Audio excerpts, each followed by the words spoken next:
లేకపోతే అనేటువంటిది అయితే ఉండదు నాకు తెలిసినంత వరకు.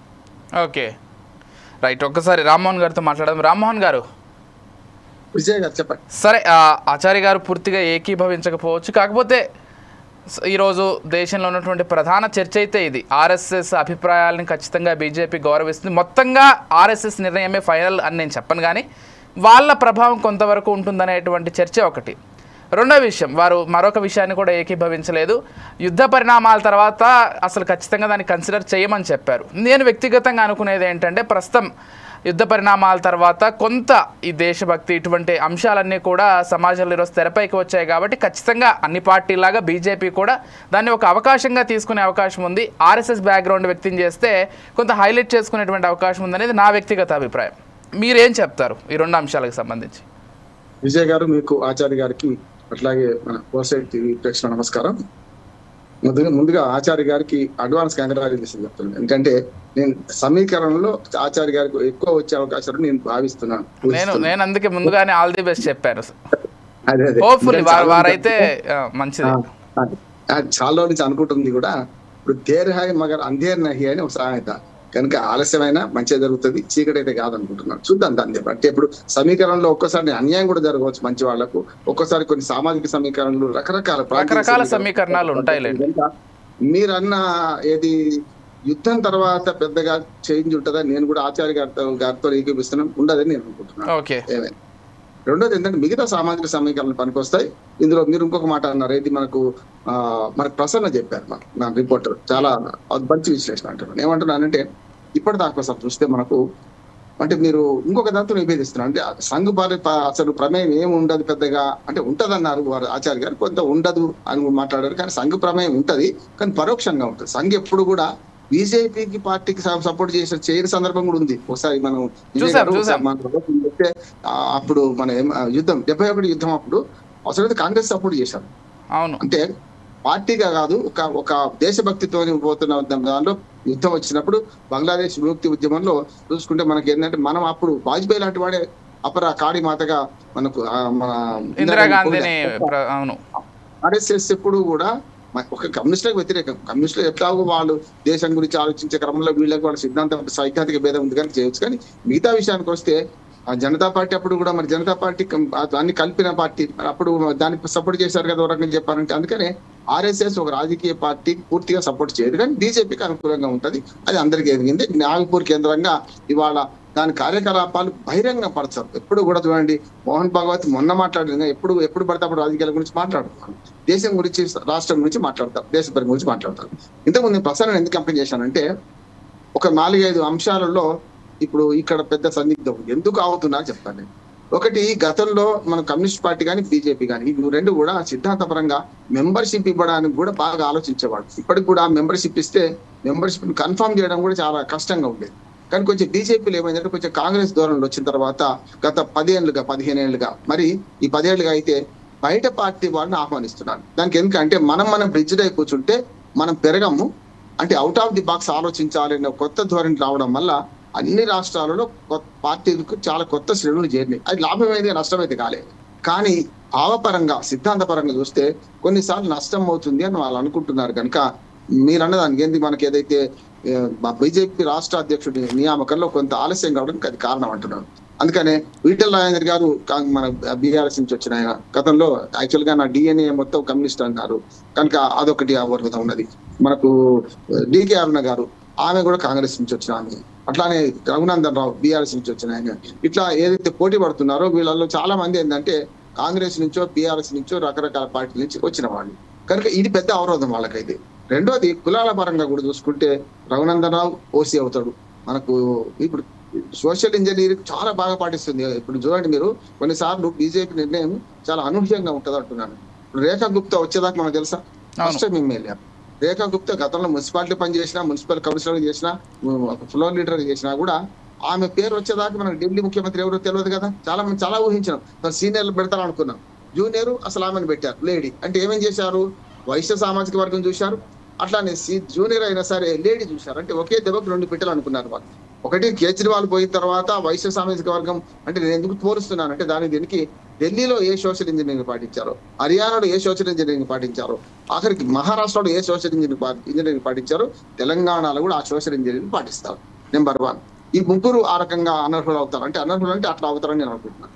రెండోది ఏంటంటే ఈ మిగిలిన వాళ్ళు ఎవరు, ఆచార్య గారు ఇతర ఉన్నారు, రామచంద్రరావు కూడా ఒక పేరు వినొస్తుంది. ఏమంటున్నానంటే ఇందులో మళ్ళీ ఓసీ బీసీ, ఒక బీసీని తీసేసి బండి సంజయ్ని తీసేసి కిషన్ రెడ్డి గారిని పెట్టడం వల్ల చాలా విమర్శలు ఎదుర్కొంది మన బీజేపీ పార్టీ. ఒక రకం చెప్పారంటే మళ్ళీ రెడ్లకి అధికారం అప్పచెప్పారు, కాంగ్రెస్ పార్టీ ఇప్పుడే ఎట్లా అంటున్నారు, టీఆర్ఎస్ ఎట్లా బెలమల్ది అంటున్నారు. కనుక అటువంటి అప్పుడు దీనికి కాంబినేషన్ విరుద్ధంగా పెట్టాలి కదా. మన ప్రధానమంత్రి ఎంబీసీ, మోస్ట్ బ్యాక్వర్డ్ క్లాసెస్. అటువంటి అప్పుడు చాలా మంది ఎంబీసీలను ఇవాళ మంత్రివర్గంలో ఏ మంత్రివర్గంలో లేనంత మందిని ఎంబీసీలను ఇవాళ మనకు బీసీలను కానీ మన కేంద్ర ప్రభుత్వం తన మంత్రులను నియమించుకుంది. అంటే 33% దాకా ఉంటారంటారు అటు ఇటు కలిపితే. అటువంటి అప్పుడు మన దగ్గర ఈ విమర్శ ఎదుర్కొన్నాం కదా, వాళ్ళు ఎదుర్కొన్నారు కదా. ఒక బీసీని తీసేసి బండి సంజయ్ని మార్చడం అది ఒక రకంగా చారిత్రక తప్పిదం కూడా అంటున్నాడు. ఆ టైంలో కిషన్ రెడ్డి గారు అసమర్థుడు అంటలేడు, కానీ ఆ టైంలో అగ్రెసివ్నెస్ కొంత తగ్గడం వల్ల నష్టం ఏర్పడింది అనేది అందరికీ బహిరంగంగా తెలిసిన విషయం. ఆనాడు బీజేపీ టీఆర్ఎస్ కు, అంటే ఆనాడు బీఆర్ఎస్ కు గట్టి పోటీ ఇస్తున్న సందర్భంలో అంటే ఉరికటోని అట్లా పరిగెత్తడానికి కళ్ళ కట్టబెట్టినట్టు అయిపోయింది అనేది ఉన్నది. కిషన్ రెడ్డి గారు ఎంత ప్రయత్నం చేసినా ఒక ఉరవడి, ఒక ప్రవాహాన్ని ఆపితే ఏమంటుంది తెలుసు కదా, అది జరిగింది. దానివల్ల ఏమైంది, బీజేపీ సరిపోదు అనుకుని కాంగ్రెస్ కు ఓట్లేశారు. కాంగ్రెస్ కూడా గెలుస్తామని నమ్మకంతో ఏమో ఉండలే. యాక్చువల్ గా బీజేపీ గట్టిగా లాగితే బీఆర్ఎస్ గెలిచేది.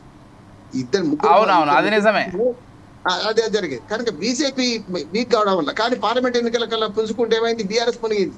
ఇటు కాంగ్రెస్ ఇటు మన బీజేపీ సమానంగా పంచుకున్నాయి. అంటే అంతకుముందు అసెంబ్లీ ఎన్నికలకు పార్లమెంట్ ఎన్నికలు తిరగడం చూస్తే ఏమైంది, బీజేపీ పార్లమెంట్ లో ఎన్నికలు వేచేది, అసెంబ్లీ ఎన్నికలు ఓడిపోయింది 2018. అంటే మరొక విషయం కూడా రామ్మోహన్ గారు ఇక్కడ ఖచ్చితంగా ప్రస్తావించాల్సింది ఏంటంటే గత అసెంబ్లీ ఎన్నికలు వేరు, ఈసారి రాబోయే అసెంబ్లీ ఎన్నికలను బీజేపీ చాలా ప్రతిష్టాత్మకంగా తీసుకుంటుంది. ఎందుకంటే ఈసారి 8 ఎంపీ సీట్లు సాధించింది కాబట్టి పక్కా ఈ రాష్ట్రంలో మనకు పట్టుందని బీజేపీ చాలా బలంగా విశ్వసిస్తోంది. కాబట్టి ఈసారి తీసుకున్న నిర్ణయం కూడా అంత స్ట్రాంగ్గా ఉంటుందనేది నా అభిప్రాయం. అంటే ఇప్పుడు 87 ఒక పార్లమెంట్ సీట్ లో 7 అసెంబ్లీ సీట్లు ఉన్నాయి మన దగ్గర. కనుక 56 సీట్లలో గెలిచిన ఉన్నది. ఇంకొక 10 సీట్లలో ఆల్మోస్ట్ దగ్గరగా పోటీ పడ్డవాళ్ళు, అంటే సెకండ్ ప్లేస్ వచ్చిన సందర్భం ఉన్నది. అందుకని నేను ఏమంటున్నానంటే బీఆర్ఎస్ 3వ పార్టీగా అణిగిపోయింది కనుక ఇప్పుడు మళ్ళీ ప్రజలు కూడా, తెలంగాణ ప్రజలు కూడా మొన్న ఢిల్లీ ప్రజలు ఆలోచించినట్టే ఎప్పటికీ రగడెందుకు కేంద్ర ప్రభుత్వానికి రాష్ట్ర ప్రభుత్వానికి 3 సార్లు చూసినాం కదా. కేజ్రీవాల్ 2 సార్లు పూర్తి ముఖ్యమంత్రి, ఒకసారి మాత్రం కొద్ది రోజులే 49 రోజులు ఉన్నారు. కనుక అక్కడ ఏం చేశారు ఢిల్లీ ప్రజలు, ఈ గొడవంత వద్దు, డబుల్ ఇంజన్ సర్కార్ ఇద్దామని ఒకసారి ఆలోచన చేసిండ్రు.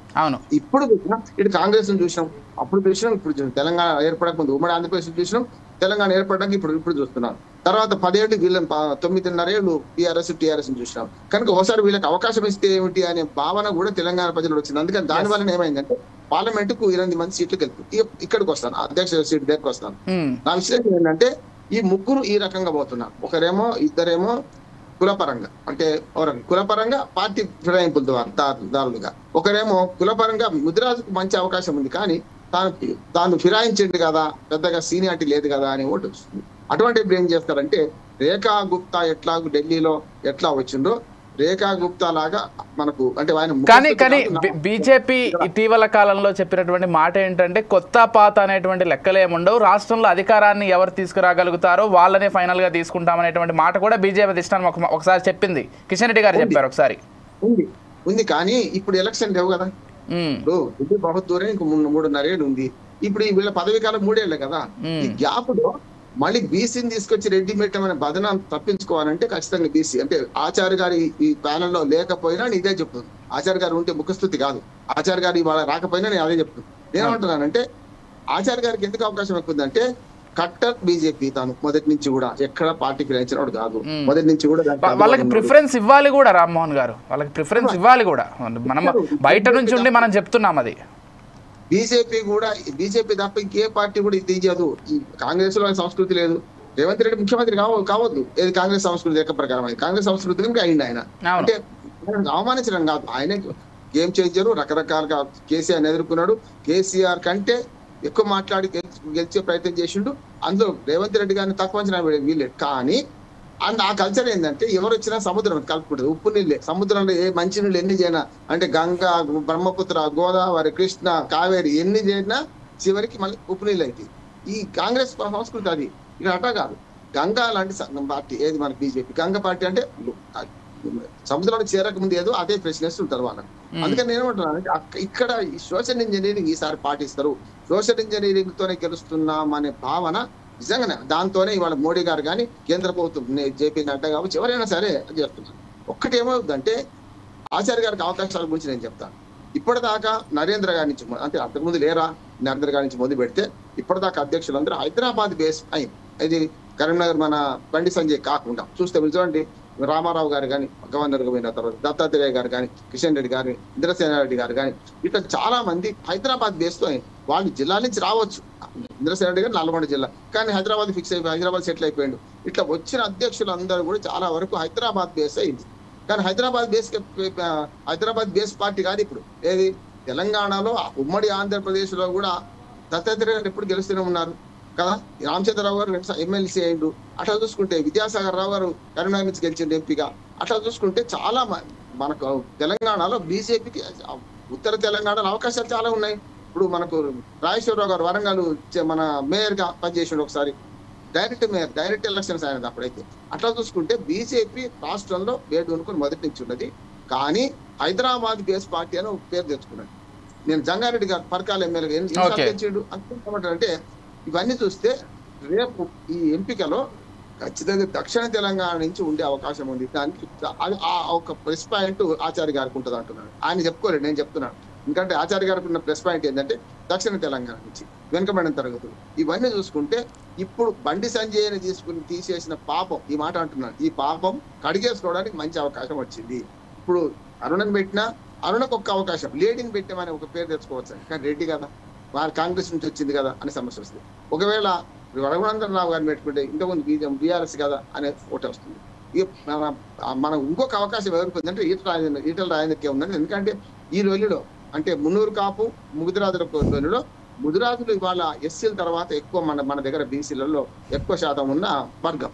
ఒకవేళ దాన్ని తీసుకోదలుచుకుంటే మాత్రం ఈటల రాజేంద్రకి అవకాశం రెండోది అంటున్నాడు. అంటే ఆచార్య గారి తర్వాతనే రెండో అవకాశం అంటున్నాడు.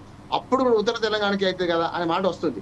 కానీ మొదటి నుంచి కూడా కరీంనగర్ జిల్లా కానీ వరంగల్ జిల్లా కానీ ఇప్పుడు ఆదిలాబాద్ లాంటి జిల్లా మనకు విషయ గారు ఆశ్చర్యపోతాం. మనం విహెచ్పి కానీ ఆర్ఎస్ఎస్ కానీ కలం బలంతో గెలిచింది అక్కడ. రైట్.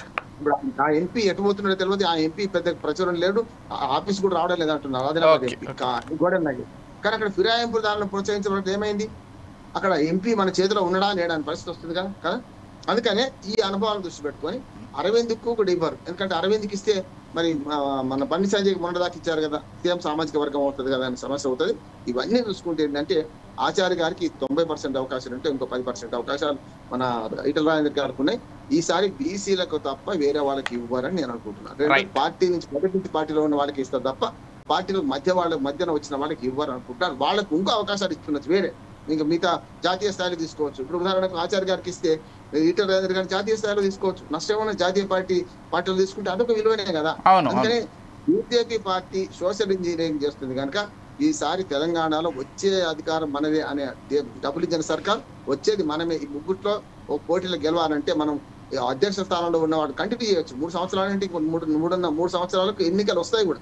2028 ఎన్నికలు 25 ఉన్నాం, 28లో 80% ఎన్నికలు వస్తాయి. కనుక ఆ రకంగా చూసుకుంటే బీజేపీ సోషల్ ఇంజనీరింగ్ పాటిస్తుంది. ఈసారి బీసీలకు ఇస్తుంది నేను. రైట్. ఓకే అండి, ఒకసారి ఆచార్య గారితో మాట్లాడదాం. ఆచార్య గారు, మరొక ప్రధానమైనటువంటి డౌట్ ఏంటంటే